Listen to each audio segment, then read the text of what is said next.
Bismillahirrahmanirrahim. Assalamualaikum. Dear students, welcome to Superior Group of Colleges Learning Management System. मैं हाफिज फरूक शहजाद। आज हमारा first year का chapter number 2 यानी कि वेक्टर्स एंड इक्विलिब्रियम का लेक्चर नंबर 3 है, जिसमें हम सीखेंगे vector addition by rectangular components. Last lectures में हमने वेक्टर्स को देखा था क्या होता है, और हमने वेक्टर की एडिशन सीखी थी हेड टू टेल रूल्स के अकॉर्डिंग, और हमने वेक्टर्स को कंपोनेंट्स में डिवाइड करना सीखा था। स्टार्ट करते हैं। फर्स्ट हम कंसीडर करते हैं हमारे पास एक कोऑर्डिनेट सिस्टम है एक्स और वाई। इसमें हमारे पास दो वेक्टर्स हैं, vector A and vector B. अब हम पहले इनको हेड टू टेल रूल्स के अकॉर्डिंग ऐड करेंगे और फिर हम इसको इनके कंपोनेंट्स में डिवाइड करेंगे। तो हम जानते हैं कि हेड टू टेल रूल के अकॉर्डिंग ए प्लस बी करने के लिए हम वेक्टर बी की टेल को वेक्टर ए के हेड के ऊपर प्लेस करेंगे। इस तरह हमने प्लेस किया तो ये पॉइंट पी को इंडिकेट कर रहा है। अब हम इनका सम हासिल करने के लिए वेक्टर ए की टेल को वेक्टर बी के हेड से ज्वाइन कर देंगे, जो हमारे पास एक रिजल्टेंट वेक्टर आ जाएगा जो कि होगा r is equal to A plus B. ये हम पहले कर चुके हैं। अब हम वन बाय वन तमाम के तमाम वेक्टर्स को उनके कंपोनेंट्स में यानी कि x और y यानी कि हॉरिजॉन्टल और वर्टिकल कंपोनेंट्स में डिवाइड करेंगे। सबसे पहले हम वेक्टर ए को उसके कंपोनेंट्स में रिजॉल्व करते हैं। तो हम देखते हैं कि हम इस तरह से एक लाइन ड्रॉ करेंगे जो कि ए एक्स होगी, और वर्टिकल लाइन ड्रॉ करेंगे जो कि ए वाई हो जाएगी। यहां से हम देख सकते हैं कि ओरिजिन से लेके यहां तक का डिस्टेंस जो है वो ए वेक्टर का एक्स कंपोनेंट है, और इस पॉइंट से लेकर इस पॉइंट तक जो वर्टिकल डिस्टेंस है वो वेक्टर ए का y यानी कि वर्टिकल कंपोनेंट है। अब हम इसी तरह वेक्टर b को डिवाइड कर लेंगे इसके कंपोनेंट्स में। तो इसके कंपोनेंट्स में किस तरह से डिवाइड करेंगे, ये हॉरिजॉन्टल लाइन होगी जो कि रिप्रेजेंट करेगी b वेक्टर के x कंपोनेंट को, और वर्टिकल लाइन रिप्रेजेंट करेगी वेक्टर b के y कंपोनेंट को। हम यहाँ देख सकते हैं कि ये लाइन रिप्रेजेंट कर रही है वेक्टर बी के एक्स कंपोनेंट यानी कि हॉरिजॉन्टल कंपोनेंट को, और ये लाइन रिप्रेजेंट कर रही है वेक्टर बी के वाई यानी कि वर्टिकल कंपोनेंट को। अब हम इस लाइन को मजीद एक्सटेंड करेंगे इस एक्स एक्सिस तक, तो देखिए हमारे पास ये लाइन एक्सटेंड हो जाएगी। अब हम इन तमाम पॉइंट्स को नाम दे देंगे। जिस पॉइंट को ये कट कर रही हैं, तो यहाँ पर हम देख सकते हैं हमने इस पॉइंट को एम नाम दे दिया, इसको एस, इसको क्यू और इसको आर। अब हम वेक्टर ए और वेक्टर बी को रिजॉल्व कर चुके हैं इसके कंपोनेंट्स में। अब हम रिजॉल्व करेंगे रिजल्टेंट वेक्टर को इसके कंपोनेंट्स में। ये जो रिजल्टेंट वेक्टर है इसके रिजल्टेंट कंपोनेंट जो कंपोनेंट्स हैं एक्स और वाई कंपोनेंट्स के लिए हम क्या करेंगे, यहाँ से लाइन ड्रॉ करेंगे जो कि ये लाइन रिप्रेजेंट कर रही है ओ से आर तक। ये ओ से आर तक वेक्टर आर का एक्स कंपोनेंट है। इसी तरह वर्टिकल लाइन ड्रॉ करेंगे जो कि आर से पी तक है, ये रिप्रेजेंट कर रही है वेक्टर आर का वाई कंपोनेंट। तो इस तरह देखिए इस डायग्राम में हम देख सकते हैं कि हमने तमाम के तमाम वेक्टर्स को उसके रेक्टेंगुलर कंपोनेंट्स में रिजॉल्व कर दिया है। अब हम इन जो कंपोनेंट्स हैं उनको रिजॉल्व करके वेक्टर्स का सम हासिल करने की कोशिश करेंगे।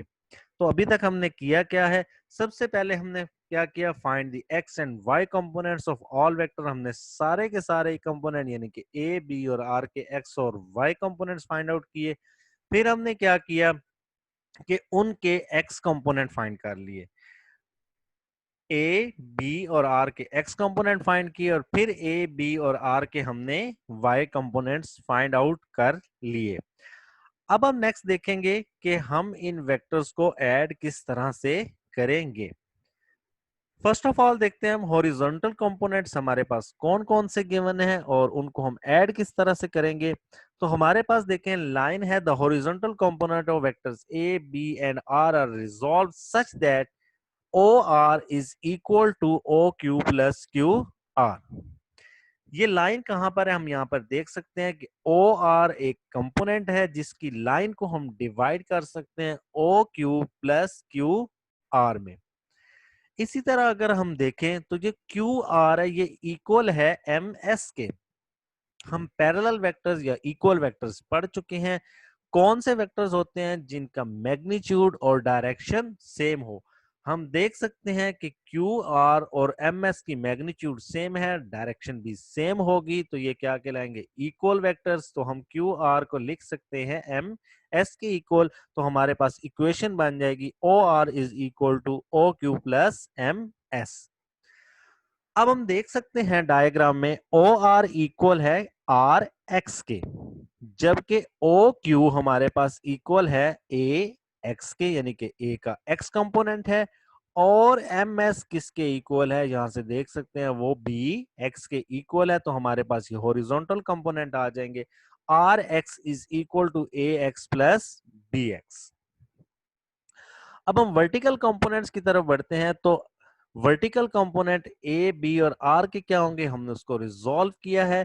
तो देखें ये इक्वेशन हमारे पास बन जाएगी that R P, this R and this P is divided actually into R S and S P. अब ये लाइन रिप्रेजेंट कर रही है R P is equal to R S plus S P. Again हम देखते हैं यहां से आर एस इक्वल है क्यू एम के। आर एस और क्यू एम क्या है, इक्वल वेक्टर्स हैं, तो हम इसको लिख सकते हैं। तो हमारे पास इक्वेशन बन जाएगी R P is equal to Q M plus S P. अब हम अगेन डायग्राम से देख सकते हैं कि जो आर पी है ये हमारे पास आर वाई के इक्वल है, और जो हमारे पास क्यू एम है ये एक्चुअली ए वाई के इक्वल है। हम यहां से देख सकते हैं कि क्यू एम ए वाई के इक्वल है, और जो एस पी है ये बी वाई के इक्वल है। तो इस तरह हमारे पास रिजल्टेंट यानी कि आर वेक्टर के वाई कंपोनेंट भी आ गए। तो इस तरह हमने देखे हॉरिजॉन्टल कंपोनेंट्स और वर्टिकल कंपोनेंट्स निकाल लिए हैं। अब हम इनको ऐड करना सीखेंगे। तो हम देखते हैं कि x और y कंपोनेंट जो है वो रिजल्टेंट वेक्टर के हमें हासिल हो चुके हैं। तो हम उनको रिजल्टेंट यानी कि सम लिख सकते हैं, r is equal to R X plus R Y. हम वैल्यूज पुट करेंगे तो ये हमारे पास एक रिजल्टेंट वेक्टर आ जाएगा।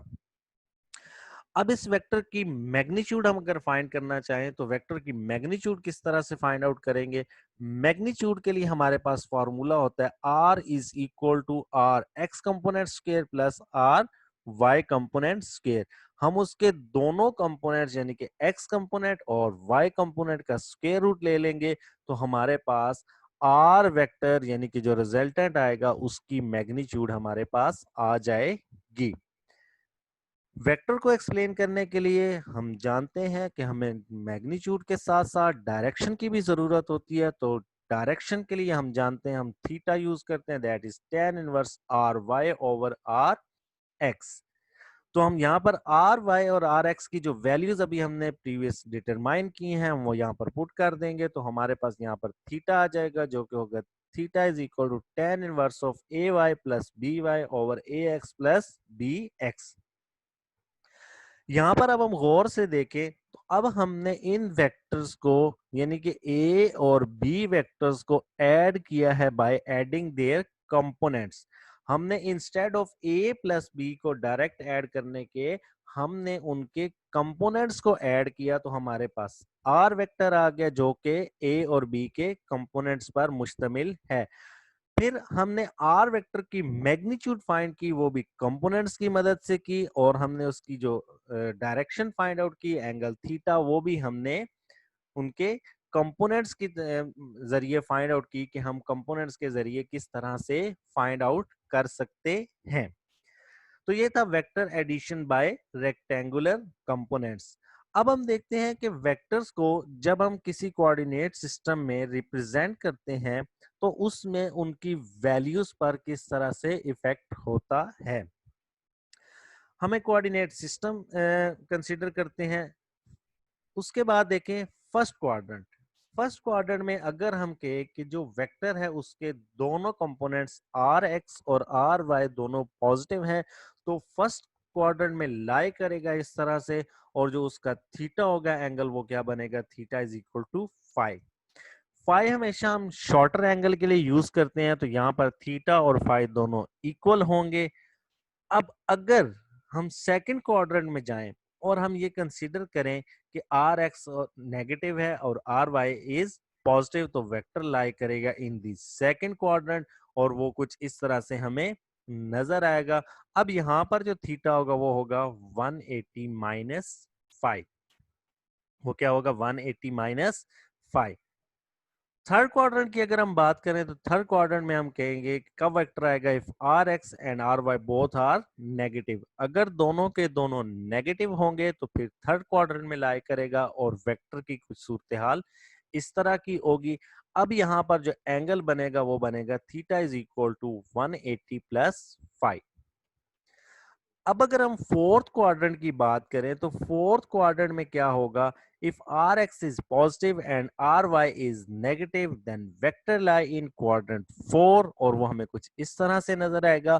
अब यहाँ पर जो एंगल बनेगा वो बनेगा theta is equal to 360 minus five. अब थीटा और फाई में डिफरेंस क्या है, थीटा हम कंप्लीट एंगल कंसीडर करते हैं और फाई एंगल हम कंसीडर करते हैं शॉर्टर एंगल। दूसरी चीज, यहां पर एंगल फाई होगा, ये जो स्मॉल एरिया है ये वाला एंगल फाई कहलाएगा।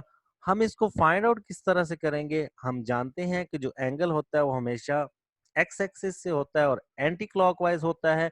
तो यहां से हम इसको सेकंड क्वाड्रेंट में हमेशा मेजर करेंगे 180 माइनस फाइव के 180 यानी कि हॉरिजॉन्टल एंगल से वो कितना एंगल शॉर्टर यानी कि पीछे है। इसको कभी भी हम 90 प्लस फाइव नहीं लिखेंगे, क्योंकि मैं दोबारा बताता चलूं कि एंगल हमेशा एक्स एक्सिस के साथ कंसीडर किया जाता है। इसी तरह थर्ड क्वाड्रेंट की बात करें तो वहां पर हमारे पास होगा 180 प्लस फाइव के 180 से वो फाइव एंगल कितना आगे जा रहा है, ना कि हम इसको लिखेंगे 270 माइनस फाइव, जो कि गलत हो जाएगा। तो हम हमेशा लिखेंगे थर्ड क्वाड्रेंट के लिए कि 180 प्लस फाइव के 180 में कितना फाइव एंगल ऐड हुआ। इसी तरह फोर्थ क्वाड्रेंट में 360 माइनस फाइव फाइव होगा, यानी कि इस हॉरिजॉन्टल लाइन से वो एंगल पीछे कितना है, ये शॉर्टर एंगल फाइव कहलाएगा, ना कि हम इसे 270 प्लस फाइव लिखेंगे। तो इन शॉर्ट बताता चलूं कि एंगल हमेशा हॉरिजॉन्टल एक्सिस के साथ कंसीडर किया जाता है। एक शॉर्टकट बताता चलो इसको याद करने का, फर्स्ट क्वाड्रेंट में दोनों कंपोनेंट हमेशा पॉजिटिव होंगे और थर्ड क्वाड्रेंट में दोनों कंपोनेंट हमेशा नेगेटिव होंगे। फर्स्ट कंपोनेंट में दोनों पॉजिटिव, सेकंड थर्ड क्वाड्रेंट में दोनों कंपोनेंट नेगेटिव होंगे। सेकंड क्वाड्रेंट में एक्स नेगेटिव होगा, वाई पॉजिटिव होगा, और फोर्थ क्वाड्रेंट उसके ऑपोजिट होगा, यानी कि एक्स जो होगा वो पॉजिटिव हो जाएगा और वाई नेगेटिव हो जाएगा।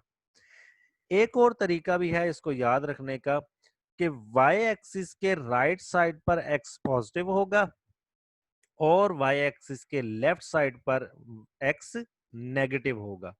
इसी तरह एक्स एक्सिस के ऊपर इन दोनों क्वाड्रेंट में y पॉजिटिव होगा और एक्स एक्सिस के नीचे इन दोनों क्वाड्रेंट में y नेगेटिव होगा।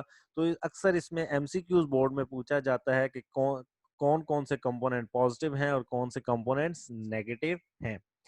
कुछ पास्ट पेपर्स देखते हैं, पहला एमसीक्यूज देखते हैं। जिस तरह अभी मैंने कहा कि एमसीक्यूज पूछे जाते हैं, if R X is negative, अगर एक्स नेगेटिव हो और वाई पॉजिटिव हो, एक्स नेगेटिव आपके पास आ जाए, एक्स कंपोनेंट उसका नेगेटिव है और वाई कंपोनेंट पॉजिटिव है, तो वेक्टर किस में लाई करेगा। 2015 में गुजरावाला बोर्ड और मुल्तान बोर्ड 2018 में पूछा गया, तो ये सेकंड क्वाड्रेंट होगा जहां पर वेक्टर लाई करेगा। इसी तरह सेकंड एमसीक्यूज देखते हैं कि if R X is positive and R Y is negative then the direction of resultant vector lie in मुल्तान 2010 और 2011 में पूछा गया। तो ये हम जानते हैं, अभी हमने देखा कि ये आपके पास फोर्थ क्वाड्रेंट बनेगा। इसी तरह का एक और एमसीक्यू थोड़े से डिफरेंट स्टाइल से पूछा गया। The direction of a vector in plane is described by an angle which the vector makes with dash and is in dash. तो अभी हमने डिस्कस किया कि जो वेक्टर एंगल हम ड्रॉ करते हैं वो हमेशा पॉजिटिव एक्स एक्सिस से होता है और एंटी क्लॉकवाइज होता है। तो इसमें जो ऑप्शन हमें नजर आ रहा है वो कौन सा होगा, ए ऑप्शन, यानी कि पॉजिटिव एक्स एक्सिस और एंटी क्लॉकवाइज, ये आंसर दुरुस्त होगा। रावलपिंडी बोर्ड में 2018 में ये पूछा गया। शॉर्ट क्वेश्चन अक्सर इस टॉपिक से नहीं पूछे जाते, लेकिन एक्सटेंसिव यानी कि लॉन्ग क्वेश्चन के लिहाज से बहुत इंपॉर्टेंट क्वेश्चन है। स्टेटमेंट इसकी कुछ इस तरह से पूछी जाती है, define rectangular components of a vector, के रेक्टेंगुलर कंपोनेंट्स क्या होते हैं।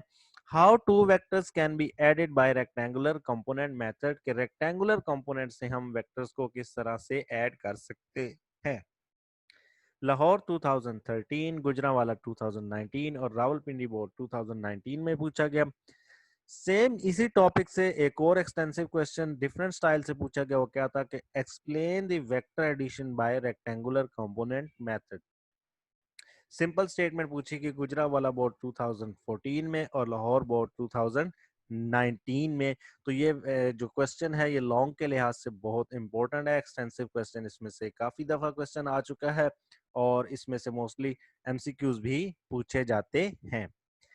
ये था हमारा आज का लेक्चर जिसमें हमने सीखा कि वेक्टर्स को हम एडिशन बाय रेक्टेंगुलर कंपोनेंट्स कैसे करते हैं। हमने वेक्टर की एडिशन सीखी बाय रेक्टेंगुलर कंपोनेंट्स। इंशाल्लाह नेक्स्ट लेक्चर हमारा होगा प्रोडक्ट ऑफ वेक्टर्स के बारे में, कि वेक्टर्स का प्रोडक्ट यानी कि वेक्टर्स को मल्टीप्लाई किस तरह किया जाता है। उसमें दो टाइप्स होंगी, dot product and cross product. तो नेक्स्ट लेक्चर में हम डॉट प्रोडक्ट के बारे में पढ़ेंगे। जजाकल्लाह।